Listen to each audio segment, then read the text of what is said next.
this room is the final piece of the jigsaw for the workshop. It's now September and we started the workshop last September.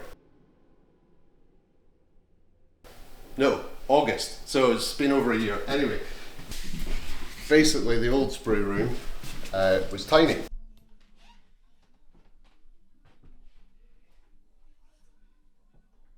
But this is a marked improvement. Basically we've got filter doors that filter the air as it comes through. It's extracted through the filter walls. All of the excess overspray gets dropped into the filter walls. And we are just about to put the first kind of mist coats on this Oreval for dream guitars. Absolutely beautiful African blackwood, rosewood purflings, quilted maple detailing that will really pop under finish. Elm and Italian spruce. Yeah, very excited. This has got the new compression braces in it. We're very excited to see that, and we've got a Scottish walnut neck, which is something we've never done before. So very excited to see this and hear it, obviously. So spray rooms are relatively simple, but they need to be set up well. You don't want so much air coming through the booth that all of the lacquer coming out of the gun gets sucked into the filter wall, because nothing goes on the guitar. So you need a high volume of air but at a low pressure. So this is currently pulling about 3.5 cubic meters a second, which sounds like a lot, but it's just a really lovely flow through the spray room, and the finished result that we're getting is absolutely fantastic.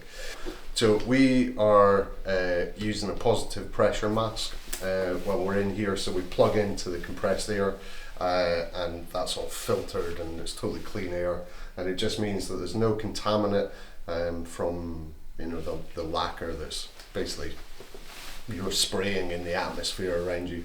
The gun that we're using is Devil Biss again, or Devil Biss, or I'm not entirely sure how you pronounce it.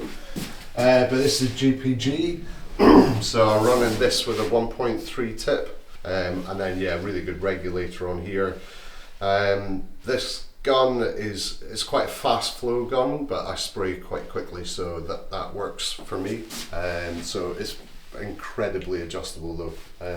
So yeah, it's really good. And we're shooting melamine lacquer, which is an acid catalyzed lacquer.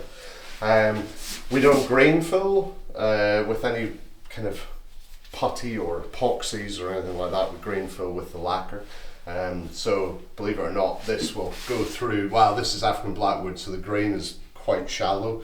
So we'll probably run maybe 8 coats on this, but in between every 3 coats we'll cut it back almost to the wood, so that we're just filling the grain, and we're aiming for a finish on the front at about 0.1 of a mil, 0.12 of a mil, and then the back and sides aiming for about 0.18, something like that, 0.2. So we want more on the back and sides because that's where the wear is, but we want less on the front because we just spent ages making this thing sound as good as possible. We don't want to load it up with loads of lacquer. So, but yeah, 0.1 of a mil, 0.12 of a mil is incredibly thin for a sprayed finish.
So spraying guitars is like the smallest part of finishing.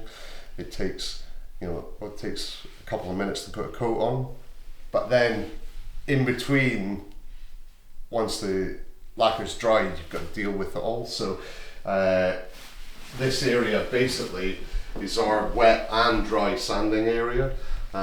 So the guitars come out when they're in finish and they get flattened off.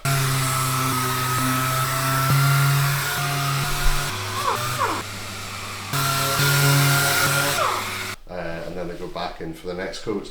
And then once they've got their top coats, or hot coats as I call them, basically this we cut back with wet and dry from 1500 grit all the way through to 4000. Then we polish on a polishing wheel here, and this basically spins round and it cuts with a cutting compound. This is a kind of medium fat finishing cutting compound, and it'll take it from 4000 grit to mirror finish after, take 3-4 passes, and then cleaning off in between, and then what you're left with is a guitar that is super thin finish, really, really flat and very, very shiny. It's nice.